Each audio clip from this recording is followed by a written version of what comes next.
अस्सलाम वालेकुम दोस्तों, केमिस्ट्री के चैनल में आप लोगों का फिर से खुश आमदीद।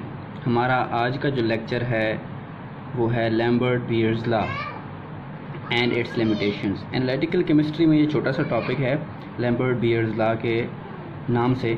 इसको हम डिस्कस करते हैं कि लैम्बर्ट-बीयर्स लॉ है क्या। लैम्बर्ट-बीयर्स लॉ बेसिकली दो सेपरेट साइंटिस्ट थे जिन्होंने किसी भी सब्सटेंस से अगर हम कोई भी लाइट इंटेंसिटी आई के साथ पास करते हैं तो उसकी अब्जॉर्प्शन किस तरह से होती है, इसको उन्होंने एक्सप्लेन किया था।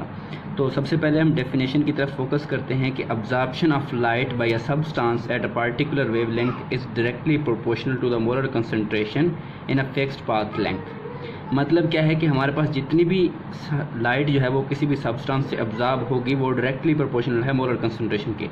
जितना मोलर कंसंट्रेशन ज़्यादा होगी उतना लाइट की अब्जॉर्प्शन ज़्यादा होगी, और जितना पाथ लेंथ ज़्यादा होगी उतना अब्जॉर्प्शन ज़्यादा होगी। अगर हम पाथ लेंथ को बढ़ाते हैं और मोलर कंसंट्रेशन को फिक्स रखते हैं तो हमारे पास अब्जॉर्प्शन ज़्यादा होगी। अगर मोलर कंसंट्रेशन को हम बढ़ाते हैं और पाथ लेंथ को फिक्स्ड रखते हैं तो फिर भी ये डायरेक्ट रिलेशन होगा। तो हमारे पास ये जो ए है ये वही अब्जॉर्प्शन ऑफ लाइट है।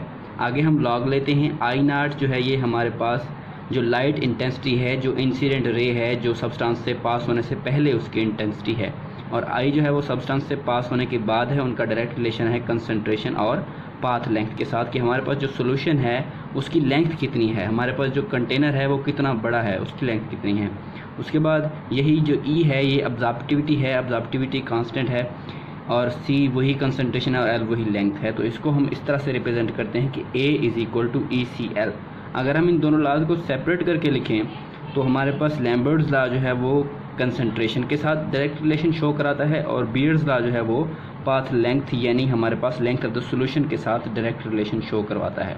अभी हम डिस्कस करते हैं लिमिटेशंस ऑफ लैम्बर्ट-बीयर्स लॉ। तो इसकी सबसे पहली जो लिमिटेशन वो ये है कि the concentration of solution should be 0.01 molar. इसकी कंसंट्रेशन 0.01 मोलर होनी चाहिए। अगर इससे कंसंट्रेशन ज़्यादा हो जाएगी तो डेविएशन अकर हो जाएगी। हमारे पास जो एक्सपेक्टेड ग्राफ है उससे डेविएशन शो करेगा ये लॉ। ये इसकी पहली लिमिटेशन है। अब यहाँ पे आप इस ग्राफ में देख सकते हैं कि अगर हमारे पास 0.01 मोलर कंसंट्रेशन हो तो हमारे पास ग्राफ बिल्कुल सीधा जाता है स्ट्रेट लाइन में। अगर हमारे पास अगर कंसंट्रेशन ज़्यादा हो जाती है 0.01 मोलर से तो डेविएशन शो करता है। तो ये कंसंट्रेशन और अब्जॉर्प्टिविटी के दरमियान ग्राफ है। तो अगर कंसंट्रेशन ज़्यादा हो जाती है तो आप देख सकते हैं यहाँ पे डेविएशन शो कर रहा है। उसके बाद हमारे पास दूसरी लिमिटेशन जो है वो क्या है, the solution should not have any particles if there is a particle in the solution scattering occurs. ठीक है, तो वो कहते हैं कि कोई भी पार्टिकल, फॉरेन पार्टिकल नहीं होना चाहिए एनालाइट के अलावा। ठीक है, कोई भी सोल्यूशन के अंदर जो हमारा एनालाइट ऑफ इंटरेस्ट है उसके अलावा और कोई भी पार्टिकल नहीं होना चाहिए। अगर और कोई भी पार्टिकल इसके अंदर होगा तो स्कैटरिंग होगी, और स्कैटरिंग से हमारा जो रिज़ल्ट है वो डिस्टर्ब हो जाएगा। उसके बाद टेम्परेचर चेंज जो है वो भी नहीं होना चाहिए, क्योंकि टेम्परेचर चेंज से किसी भी सब्सटेंस की सॉल्युबिलिटी के ऊपर इफेक्ट पड़ता है। तो टेम्परेचर चेंज भी हमारे पास डेविएशन काज करता है। टेम्परेचर से हमारे पास विस्कोसिटी भी अफेक्ट होती है किसी भी सॉल्यूशन की, तो इस वजह से टेम्परेचर चेंज भी नहीं होना चाहिए, टेम्परेचर भी फिक्स्ड होना चाहिए। उसके बाद क्या है कि chemical interaction of sample with solvent causes deviation.